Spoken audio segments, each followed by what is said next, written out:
Pour bien comprendre comment nos callbots fonctionnent et ce qu'ils apportent, je vais vous faire écouter une conversation qui a eu lieu avec notre callbot dit du banque.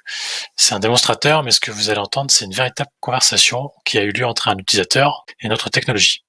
Donc là, ici, je suis connecté dans notre BMS, ou ce qu'on appelle la console d'administration, et on peut y retrouver, entre autres, toutes les conversations que notre callbot a eues.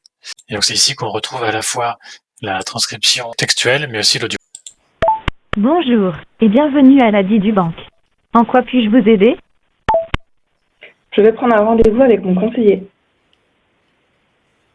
Je vais m'occuper de planifier ce rendez-vous. Pouvez-vous tout d'abord me confirmer que votre numéro de téléphone est bien le 06 17 12 07 22? Oui, c'est ça. Très bien. Pour confirmer les informations du dossier, pouvez-vous me donner votre prénom et votre nom, s'il vous plaît? Je m'appelle Amélie Lambert. Ravie de votre appel, Madame Lambert. Pour quel motif vous souhaitez prendre un rendez-vous? Je souhaiterais discuter d'un projet immobilier. C'est noté. Quand souhaitez-vous prendre rendez-vous avec Madame Duclos, votre conseillère dit du banque? C'est possible la semaine prochaine en fin de journée? Je peux vous proposer mercredi 6 octobre à 16 h ou jeudi 7 octobre à 17 h. Ça m'arrange pas. Y a-t-il des disponibilités samedi sinon? Je peux vous proposer samedi 9 octobre à 11 h 30. Ok, ça ira. Madame Lambert, je vous confirme votre rendez-vous avec Madame Duclos le samedi 9 octobre à 11 h 30. Vous recevrez un SMS de confirmation.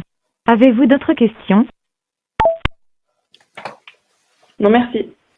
Alors, je vous souhaite une excellente journée. À bientôt. Alors cet échange, ça illustre plusieurs caractéristiques intéressantes d'un callbot. Pour commencer, j'ai un petit mot sur la fluidité de la conversation. Vous l'avez entendu, il est capable de comprendre les demandes de l'interlocuteur et de répondre rapidement. Il y a assez peu de latence. On a beaucoup travaillé là-dessus pour que ça paraisse vraiment fluide. Il gère aussi des écarts naturels de prononciation. Par exemple, la personne a dit ça me va, la transcription a donné ça marche, mais ça n'a pas empêché le moteur de comprendre. Et c'est aussi lui qui s'adapte à la manière de s'exprimer de l'utilisateur. Dans cette conversation, là où c'est vraiment le plus représentatif, c'est quand la personne évoque ses disponibilités et qu'elle dit la semaine prochaine en fin de matinée. Ça, c'est pas vraiment une date avec un horaire précis, c'est plutôt un ensemble de créneaux de 2-3 heures du lundi au vendredi. Mais bon, ça n'a pas empêché notre callbot d'utiliser cette formulation. Lui, il l'a traduit en paramètres qu'on pourrait appeler techniques, qui sont ensuite utilisés pour interroger automatiquement l'agenda du conseiller et récupérer les disponibilités. Donc si on reprend le fil de la conversation, vous avez peut-être noté au début de la conversation que le callbot a laissé le champ libre à l'utilisateur et que l'utilisateur a posé sa question avec ses propres mots. Mais selon le cas d'usage de votre callbot, vous pouvez également guider davantage les utilisateurs en donnant dans la phrase d'accueil les motifs possibles, voire même quelques exemples. Bon, vous conseille quand même de ne pas faire des choses trop longues, mais c'est quand même quelque chose d'envisageable.